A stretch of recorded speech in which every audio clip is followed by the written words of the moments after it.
The blood pooling under Trauma Bay 3 wasn't from a car accident victim. It was dripping from the hands of Dr. Marcus Hale, the hospital's chief trauma surgeon, who had just thrown a metal tray at the wall in frustration. For the 6th time that month, he was screaming at the night shift nurse, the quiet, trembling woman everyone called Reed. They didn't know her real name.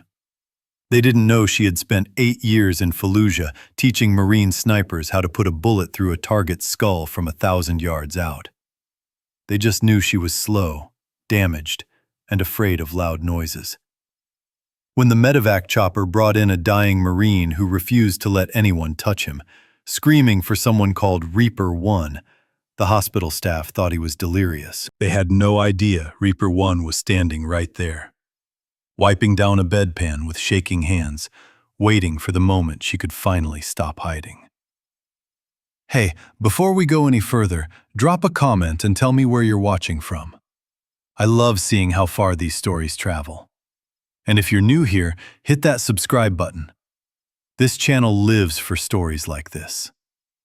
The fluorescent lights of Seattle Grace Memorial's emergency department hummed with a frequency that made Reed's jaw clench. It was 2 a.m., the graveyard shift. The air smelled like disinfectant and burnt coffee, and the linoleum floor was sticky with something she didn't want to identify. Reed stood at the supply closet, counting IV bags for the 3rd time. Her hands were shaking. They always shook on night shift. She gripped the metal shelf to steady them, her knuckles turning white. "Reed, you useless piece of... move!" Dr. Marcus Hale's voice cut through the quiet like a whip crack. He stormed past her, his white coat billowing behind him like a cape. Hale was 42, handsome in a way that made him insufferable, and he treated the ER staff like servants. To him, Reed was furniture. Broken furniture. "Sorry, doctor," Reed mumbled, stepping aside. Her voice was barely a whisper, raspy from years of not using it. Hale didn't even look at her. "You're always sorry, Reed. Sorry doesn't save lives. Competence does. Try to find some." The other nurses, Sarah, a young woman with bright pink scrubs, and David, the charge nurse, watched from the nurses' station. Sarah winced. David shook his head. They'd seen this before.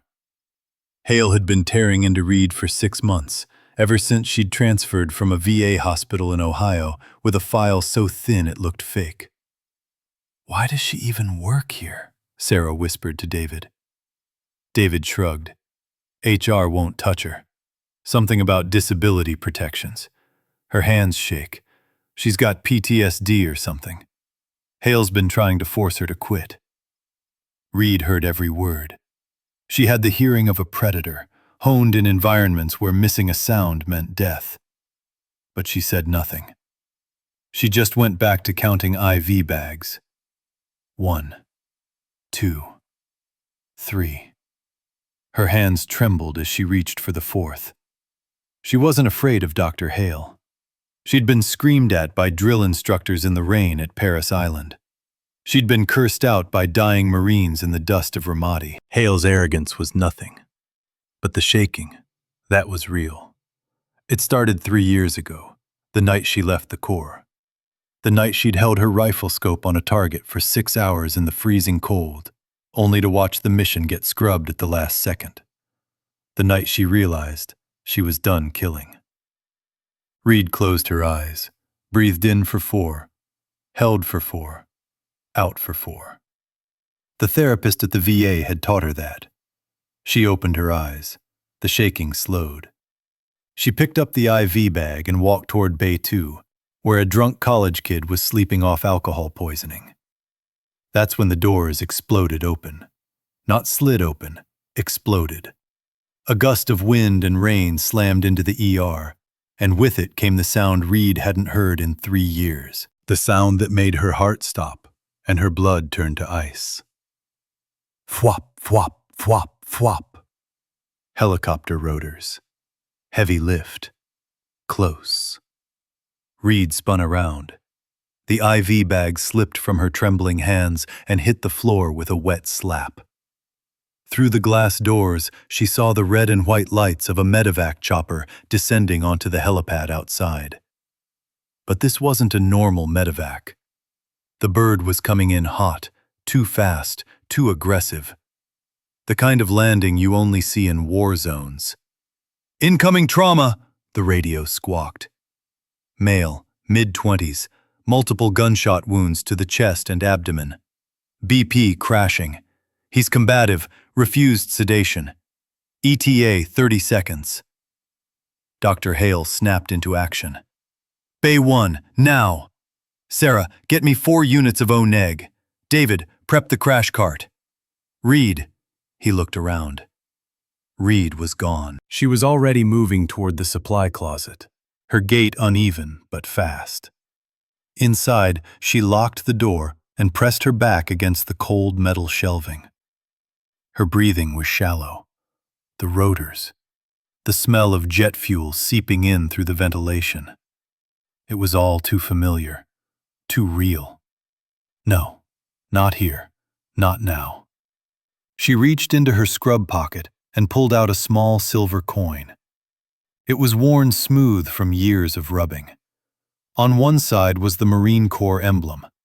On the other, the inscription, Reaper 1, Fallujah, 2019. She squeezed the coin until it hurt. The pain grounded her. She shoved it back into her pocket and unlocked the door. When Reed stepped back into the ER, the chaos was already in full swing. The paramedics were wheeling in a gurney, and on it was a man. No, a Marine. She could tell from the way he held himself, even bleeding out and strapped to a board. He was young, maybe 26, with a buzzed haircut and a tattoo of the eagle, globe, and anchor on his forearm. His face was pale, his lips blue. Blood soaked through the bandages on his chest. And he was screaming, "Get away from me! Don't touch me! I don't know you people!" "Sir, you need to calm down," one of the paramedics yelled, struggling to hold him down. "We're trying to help you." "I said don't touch me!" The Marine thrashed, nearly flipping the gurney. His eyes were wild, darting around the room like a trapped animal. Dr. Hale stepped forward, hands raised. "Son, I'm Dr. Hale. You're in a hospital. You've been shot. We need to—" "No!" The Marine's hand shot out and grabbed Hale by the collar, yanking him close. The doctor's face went white. "I don't trust you. Where's Reaper? Where's Reaper 1? Hale blinked, confused. I don't know what that means." "Find Reaper 1, the Marine screamed, blood bubbling at the corner of his mouth. "She's the only one. She's the only one who can." His eyes rolled back in his head. The monitor flatlined. "He's coding!" Sarah shrieked. "Epi, now!" Hale yelled, ripping open the Marine's shirt. "Paddles! Clear!" The ER erupted into controlled chaos. Nurses ran. Machines beeped. Dr. Hale was barking orders, but his hands were shaking. Reed saw it, the way his fingers fumbled with the defibrillator paddles. He was panicking. Reed stepped forward. She didn't think. Her body just moved, muscle memory kicking in from 1,000 battlefield saves. She was at the Marine's side in 3 strides, her trembling hands suddenly still as stone. "Doctor," Reed said, her voice cutting through the noise like a blade. It wasn't the whisper anymore. It was command. "Step back." Hale spun around, his face red with rage. "What did you just say to me?" "I said step back." Reed's eyes were locked on the Marine's chest. She could see the bullet entry wounds, 2 of them, close together, right over the heart. But the bleeding pattern was wrong. The blood was too dark, too slow. This wasn't arterial. This was venous. The bullets had missed the major vessels but collapsed the lung. He had a tension pneumothorax. If they shocked him now, they'd blow his heart. He doesn't need paddles, Reed said, her voice eerily calm. He needs a chest tube, right intercostal space, now. Hale's eyes bulged. Are you diagnosing my patient, Reed? Are you out of your mind? He's got a tension pneumo, Reed said, already grabbing a scalpel from the crash cart. If you shock him, you kill him. I'm decompressing. Now! Security! Hale screamed. Get this woman out of my ER! But Reed wasn't listening. She was already cutting. The scalpel sliced through the Marine's skin with surgical precision. No hesitation, no tremor. She spread the ribs with her fingers, a move that made Sarah gag, and inserted the chest tube. Hiss. The sound of trapped air escaping filled the room. The Marine gasped. His eyes flew open. The monitor beeped once, twice. A steady rhythm. He's back, David whispered, staring at Reed like he'd just seen a ghost. Reed stepped back, her hands covered in blood. She looked down at them. They weren't shaking anymore. The Marine blinked, his vision clearing. He looked up at Reed. His eyes focused on her face, then dropped to her hands. Then to her forearm, where the sleeve of her scrub top had ridden up, revealing a sliver of black ink. A tattoo, partially visible. The Marine's breath hitched. You, he whispered. You're Reaper? Reed froze. The Marine reached out with a trembling, bloody hand and gently pushed her sleeve up further. There, on her inner forearm, was a tattoo of a rifle scope crosshair with the words beneath it. One shot, one kill. USMC Scout Sniper. The Marine's eyes filled with tears. Reaper 1. Oh my God, it's you. Reed's jaw tightened. She looked at the Marine, really looked at him. Recognition flickered. She knew that face. Younger, scared, holding a rifle for the first time in the desert. Corporal Hayes, Reed whispered. Fallujah, 2019. Hayes nodded, crying now. You taught me how to shoot. You saved my life twice in Ramadi. He coughed, wincing in pain. I didn't think I'd ever see you again. The ER had gone silent. Every nurse, every doctor, every orderly was staring at Reed. At the tattoo. At the Marine calling her by a name that didn't exist in her hospital file. Dr. Hale's face was pale. What is this? Before anyone could answer, the sound came again. Louder this time. Thwop, thwop, thwop, thwop. Not one helicopter. 2. The automatic doors didn't just open this time, they were kicked in. 6 Marines in full combat gear stormed into the ER, rifles at the low ready, moving with the fluid precision of a special operations unit. The lead Marine was a mountain of a man, 6'5", 250 pounds, with a scar running through his left eyebrow. He scanned the room, his eyes locking onto the trauma bay. Where is she? He barked. His voice echoed off the tile walls like a thunderclap. Where the hell is Reaper 1? Dr. Hale stepped forward, trying to assert authority. Now wait just a minute. This is a hospital. You can't just... The lead Marine stepped forward and shoved Hale aside with one hand. The doctor stumbled backward, crashing into a supply cart. I asked a question, civilian, the Marine growled. Where is Reaper 1? Reed stepped out from behind the curtain of Trauma Bay 1. Her scrubs were soaked in blood. Her hair was falling out of its bun. And her eyes were the cold, hard eyes of a killer. I'm here, Gunny, Reed said quietly. The massive Marine stopped. His hard expression softened for a fraction of a second.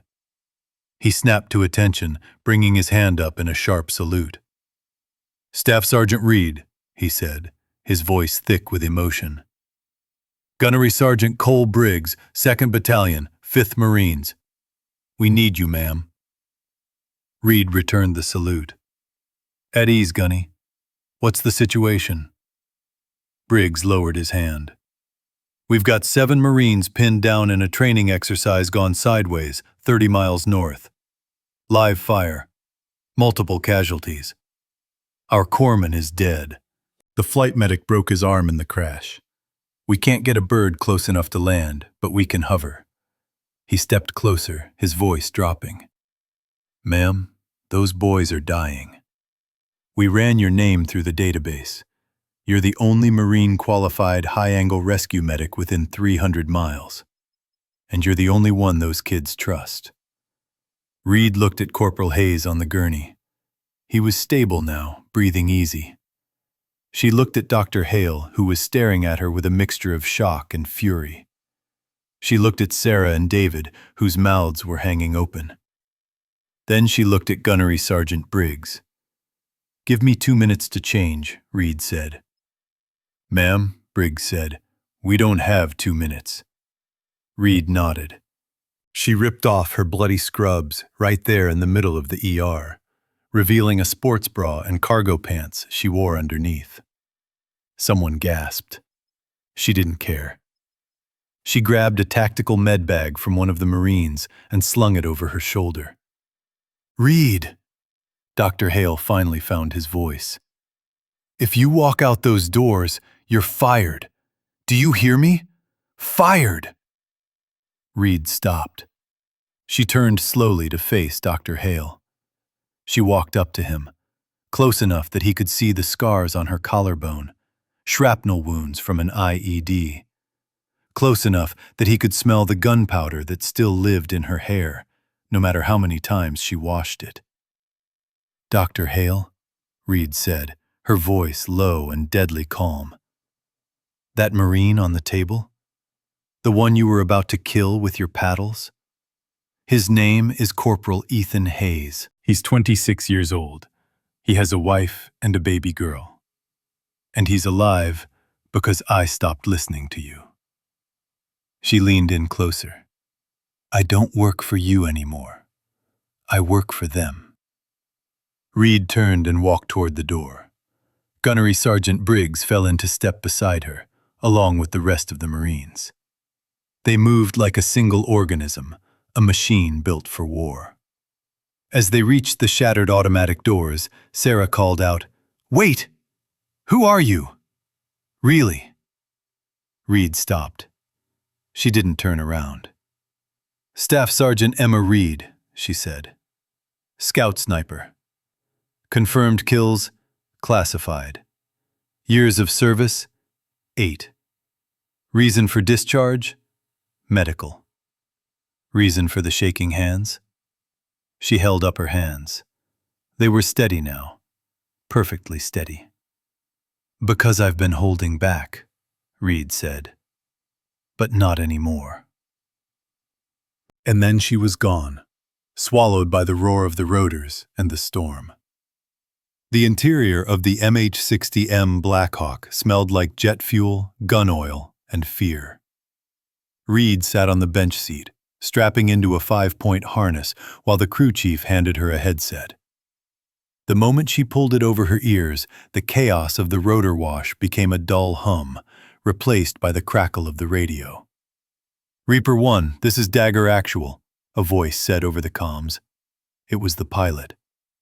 "ETA to the LZ is 6 minutes. Weather is deteriorating, visibility dropping to near zero. We've got a narrow window."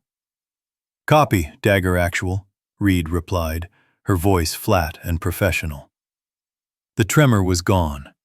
The fear was gone. This was the voice of Staff Sergeant Reed, the woman who had taught an entire generation of Marine snipers how to survive. Gunnery Sergeant Briggs sat across from her, his face grim. "Ma'am, I need to brief you on what we're walking into." Reed nodded, pulling a pair of tactical gloves from the med bag. Talk. Training op in the North Cascades.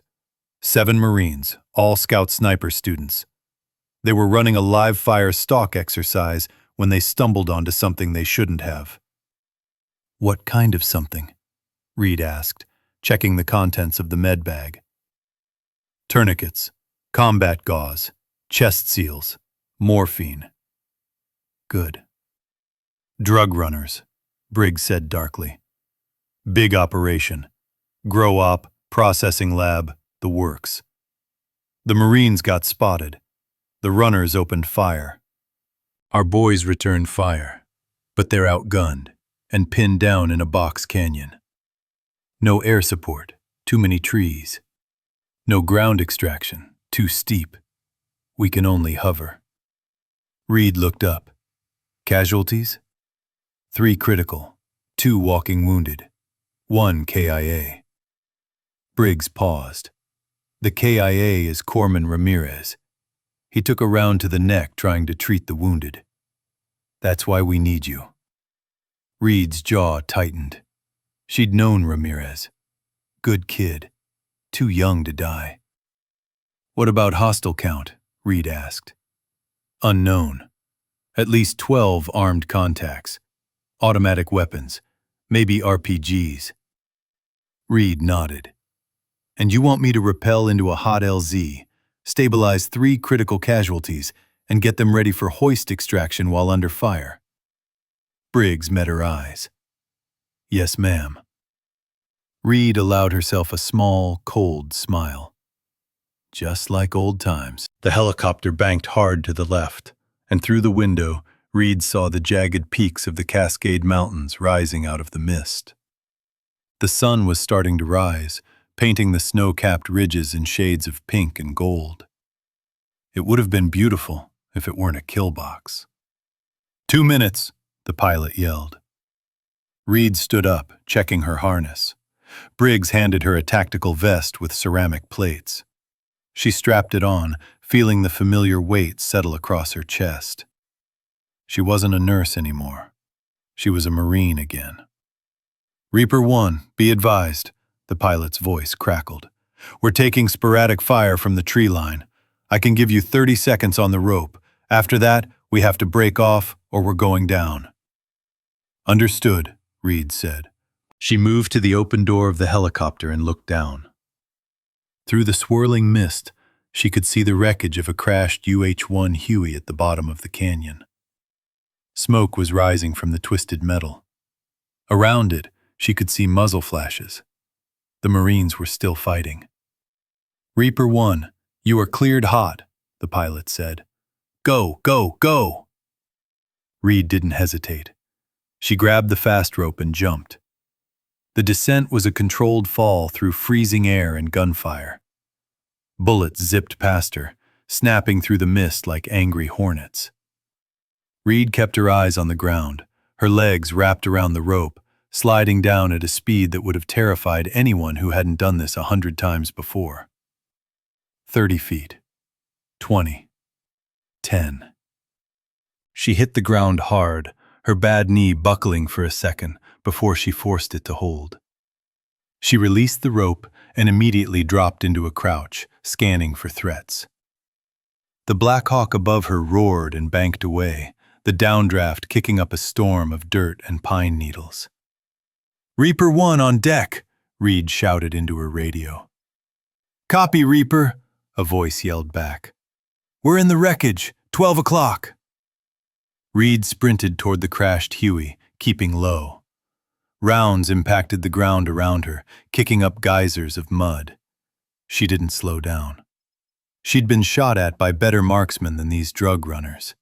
She dove into the wreckage, sliding behind a twisted piece of fuselage. Inside, 3 Marines were huddled in defensive positions. One of them, a young lance corporal with a bloodied face, looked up and saw her. Oh my God, he breathed. You're real.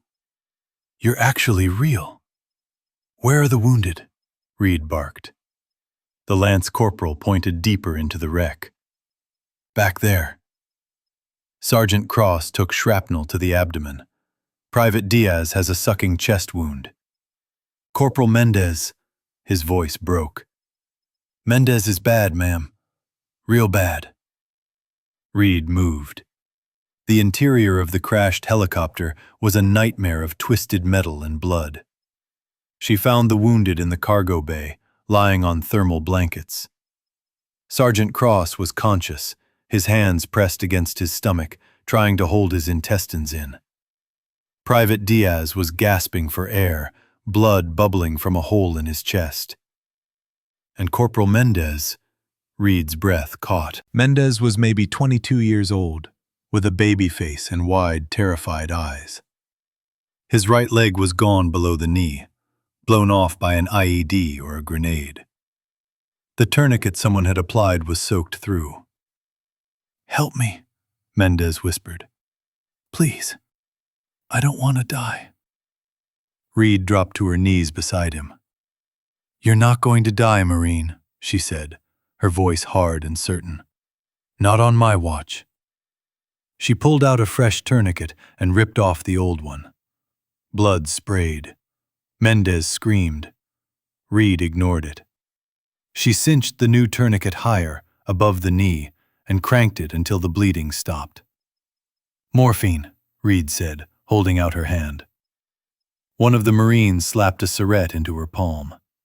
Reed jammed the needle into Mendez's thigh and pushed the plunger. The young Marine's screams subsided into whimpers. "Stay with me, Mendez," Reed said, moving to Private Diaz. The sucking chest wound was textbook. A bullet had punched through his lung, and every time he breathed, air was being pulled into his chest cavity instead of his lungs. Reed ripped open a chest seal, a specialized bandage designed for exactly this injury, and slapped it over the wound. The sucking sound stopped. Diaz gasped, his color already improving. "You're good, Diaz," Reed said. "Just breathe slow." She moved to Sergeant Cross. His wound was the worst. Shrapnel had torn through his abdomen, and she could see loops of intestine pushing out through the torn flesh. Reed didn't flinch. She'd seen worse. "Cross, I need you to keep pressure here," Reed said, guiding his hands to the wound. "Don't let go, no matter what. Understand?" Cross nodded, his face pale and sweaty. "Yes, ma'am." Reed keyed her radio. "Dagger Actual, this is Reaper 1. I have 3 critical patients ready for hoist extraction. Request immediate medevac." "Negative, Reaper 1," the pilot's voice came back, tight with stress. "We're taking heavy fire. I can't bring the bird in until that tree line is suppressed." Reed looked out through a gap in the wreckage. She could see the muzzle flashes, at least 8 shooters spread out in the trees about 300 yards away. They had good cover and good firing positions. The Marines in the wreck were pinned down. "How long until air support?"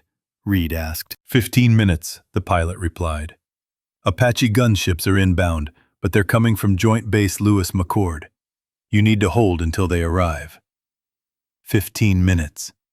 With 3 dying Marines and a dozen armed drug runners closing in. Reed looked at the Lance Corporal. "What's your name, Marine?" "Lance Corporal Tai Chen, ma'am." "Chen, how many shooters do you count?" "At least 12, ma'am. They've been trying to flank us for the last hour, but we've been holding them off." Reed nodded. She looked at the other 2 Marines. Both were armed with M4 carbines, but they looked exhausted and scared. They were snipers, not infantry. They weren't trained for this kind of close-quarters firefight. "All right," Reed said. "Here's what's going to happen. You 3 are going to hold this position and protect the wounded. I'm going to neutralize the threat." Chen's eyes widened. "Ma'am, you can't. There's too many of them." Reed reached down and picked up the rifle lying next to Corpsman Ramirez's body. It was an M40A6 sniper rifle, the Marine Corps' standard issue for scout snipers. She checked the chamber. 5 rounds. She looked through the scope. The glass was cracked, but still usable. "Chen," Reed said quietly, Do you know why they call me Reaper? Chen shook his head. Reed chambered around. The metallic clack echoed in the wreckage. Because I don't miss. Reed moved to the edge of the wreckage, finding a position with a clear line of sight to the tree line. She settled into a prone position, the rifle stock pressed against her shoulder. Her breathing slowed. Her heart rate dropped. The world narrowed to the circle of the scope. This was home. This was where Staff Sergeant Emma Reed belonged. She found her first target, a man in a black tactical vest, moving between trees, trying to get a better angle on the wreck. Range, 320 yards. Wind, 5 miles per hour, left to right. Elevation, negligible. Reed's finger moved to the trigger. She exhaled slowly, letting half the air out of her lungs. At the bottom of the breath, in the space between heartbeats, she squeezed. Crack. The rifle bucked against her shoulder. Through the scope, she saw the man in the black vest drop like a puppet with its strings cut. Headshot. Clean. One down, Reed whispered. The remaining shooters panicked, spraying bullets wildly into the wreckage. Reed didn't flinch. She found her second target, a man with an AK-47, crouched behind a fallen log. She adjusted for the new angle and fired. Crack! The man's head snapped back. He slumped over the log. 2 down. Now the shooters were scrambling, trying to figure out where the shots were coming from. Reed used their confusion. She moved to a new position, 15 feet to the left, and found her third target. A woman this time, holding an AR-15, screaming orders to the others. Crack! The woman dropped. 3 down. The remaining shooters broke. They stopped firing and started running, retreating deeper into the trees. Reed tracked them through the scope, but she didn't fire. She only had 2 rounds left, and she didn't take shots she wasn't certain of. They're running, Chen yelled, disbelief in his voice. You just... Call it in, Reed said, dropping the rifle and moving back to the wounded. Tell Dagger Actual the LZ is clear. 2 minutes later, the Black Hawk descended into the canyon, the hoist cable swinging in the rotor wash. One by one, the wounded Marines were strapped into the rescue basket and lifted into the sky. Reed went last, riding up with Corporal Mendez, holding his hand the entire way. As the helicopter climbed out of the canyon and banked toward Seattle, Reed looked down at the wreckage below. At the bodies. At the blood. She closed her eyes. Welcome back, Reaper, she whispered to herself. But she didn't feel victorious. She felt tired. The Seattle Grace Memorial ER was in chaos when the Black Hawk landed on the rooftop helipad. Dr. Hale had called security, the hospital administrator, and, out of sheer spite, the police. He was determined to have Reed arrested for assault, insubordination, and practicing medicine without a license. But when the helicopter touched down and the side door opened, it wasn't just Reed who stepped out. It was Gunnery Sergeant Briggs, and behind him, 6 more Marines in full-dress uniforms. And behind them, a man in a crisp Army service uniform with 2 stars on his shoulder. Major General Raymond Cross, United States Marine Corps. Dr. Hale's mouth fell open. The general walked straight up to the ER entrance, flanked by his Marines. The hospital administrator, a sweating man in a cheap suit, rushed forward, trying to assert authority. General, I don't know what's going on here, but... Where is Staff Sergeant Reed? The general asked, his voice like gravel. She's... The administrator pointed to the helipad. She's up there, but she's fired. She assaulted a doctor and... The general turned and walked past him without a word. He climbed the stairs to the helipad, where Reed was helping unload the wounded Marines. She was covered in blood, her hair falling out of its bun, her hands steady as she barked orders to the trauma team. "Staff Sergeant Reed," the general said. Reed turned. When she saw the general, she immediately snapped to attention, despite the blood and the exhaustion. "Sir," Reed said. The general walked up to her. He looked at the blood on her hands. He looked at the Marines being loaded onto gurneys, alive, because of her. "At ease, Reed," the general said softly. Reed relaxed slightly. "That Marine on the table down there," the general said, gesturing toward the ER. "Corporal Hayes. He's my nephew." Reed's breath caught. "You saved his life," the general continued. "And you saved the lives of 7 more Marines in that canyon. Against orders, against protocol. You walked away from a civilian job to do it." Reed said nothing. The general stepped closer. "I'm not here to reprimand you, Reed. I'm here to offer you a job. The Marine Corps needs instructors at the Scout Sniper School in Quantico. We need someone who knows how to teach young Marines not just how to shoot, but how to survive." He paused. "The pay is garbage. The hours are worse. And you'll spend every day reliving the worst moments of your life.